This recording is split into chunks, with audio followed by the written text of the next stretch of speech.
What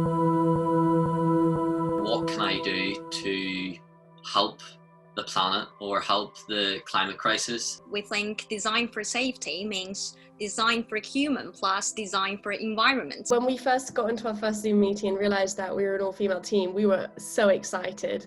We are going to use the design as the tools to save the world. It's really exciting for us.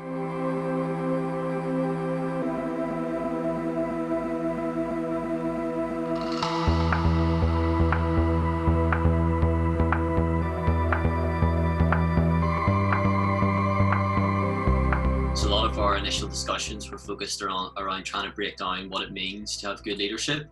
We decided to look at how nature is collaborative, in what way is it innovative, and in what way is it a role model for creating very well-balanced ecosystems. We, through extensive research and interviews, decided to put together a model of what we thought ideal leadership would be.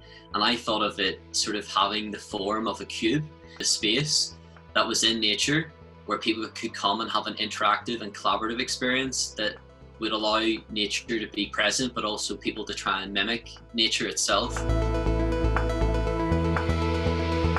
One of the first things we did was we came up with a kind of manifesto of care, how being caring is actually so intrinsically related to physical and mental well-being. We created a platform for caring celebration. So it is a combination of both physical and also a digital toolkit. To present a single kind of design concept in 4 weeks was a huge challenge. We visioned it as the next generation's mental health as a global issue. A professional would bring in this kind of prop set of a first aid box, but the metaphors of each first aid prop would be translated to mental health. By introducing mental health to young children in primary school, we hope to equip them with tools that they can later use when they are in a difficult situation. You have reminders later in life with the infrastructures like signage. It wasn't just a single product, but rather it was a series of interventions. We want to pay attention to the large amount of e-waste generated by more and more service in the future. The whole process of e-waste recycling, the most intractable problem is the recycling process is too complex. We decide to use hyperaccumulator to solve the problems. A hyperaccumulator is a plant that can tolerate high levels of heavy metals. This is more green way and it's more sustainable and more healthy.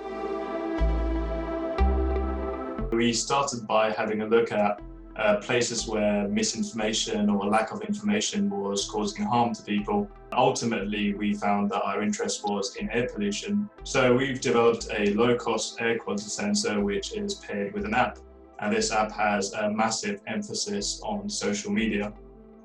So the air pollution information gathered by this sensor is represented as a 3D shape with sound. We did do a wireframe app and kind of showed the progress through the app, as well as did a lot of 3D renderings of our final device. We even kind of showed the prototype working in real time. There are some unfamiliar pathogens in the permafrost, and as the global warming is being more and more serious, there will be some unknown pathogens which will impact human health.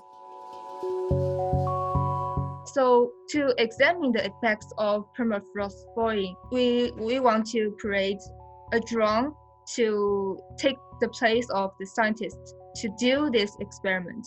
And with the drone, the ecosystem will be less impact because of the human activities.